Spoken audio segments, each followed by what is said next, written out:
No, you are. Oh yeah.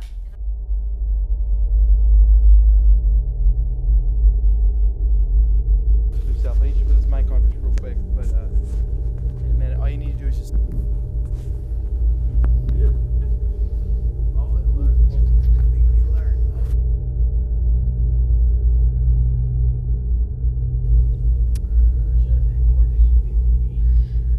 Okay. Is this on? Yeah. I think we should be good. We Is it checked. on? I just want you to be honest. This is probably gonna be really hard. I know you're visiting memories that you don't want to visit, but I understand if you're scared. At any point in time, you just tell us, and that's okay. You can leave. But we really want to get this because this means a lot to us. We want to capture it in its rawest state. And, What do I look at? just look right at the camera right there.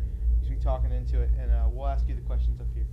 So I had just moved to a really small rural town, and I was starting my teaching career, and I'd never taught before. So it required a lot of late nights. The first incident I can remember is I was working in my office late one night, and I heard this rattling on the door like someone was trying to get in. And I tried to ignore it, but it was loud. Like I said, there was no one else in the building that I knew of, but finally I got up, and when I went to the hallway, I swear I saw someone else just kind of run by.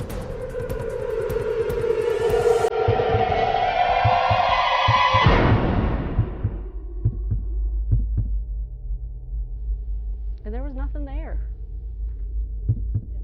So another evening, I was working a little bit late. I wasn't there that late, but I knew that I was going to be the last one in the building. So the doors were locked, and I had to turn off all the equipment and lock up the doors for the studio. So I went into the control room, and I started shutting down the equipment. And when I got to the monitor wall, I thought I saw something go past the camera. So I walked out of the control room, I went into the studio to see if I could see anything, but there was nothing there.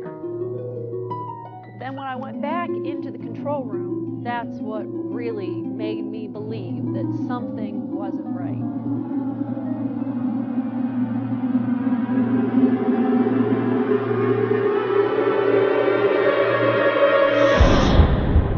Because all that equipment that I had turned off just maybe 30 seconds ago was all on.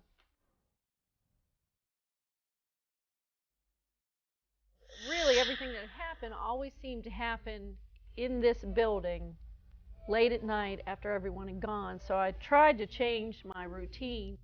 One morning, I'd stopped for coffee, and I was getting ready to cross the street, and I could see my car from where I was standing on the sidewalk, and in the passenger seat, there was a young man looking straight at me, but he was in my car. I finally got to my car. No one was in it.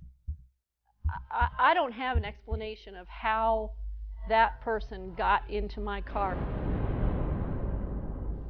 I had been thinking about that kid that I saw in the car. I couldn't get it out of my mind. The kid that I saw in my car was in that photograph. So I thought, this is finally going to answer it. After I saw that picture, I went to my office and I spent some time researching. What I found was shocking. When I found the article about the car accident, it was actually a head-on collision with another driver was driving under the influence. They had a picture of the young student, the young male student who had died, but they also had a picture of the woman who was driving the other car who had died, and she looked almost identical to me. I guess this spirit or entity or whatever it was thought that I was the one who killed them, and I wasn't really sure what to do about the situation, but I knew now I had my answers to why all this strange stuff had been happening to me. So that was enough proof to tell me that I was going down the right road. When I started having situations at home, it didn't go away. And that's when I realized that this was way beyond me, and I couldn't, I had no control over the situation. It was starting to get dangerous. I felt fearful for my safety, and so I thought, that's it. I finished out the semester, I packed my bags, and I moved 3 states over, and I haven't seen anything, haven't had any issues since then.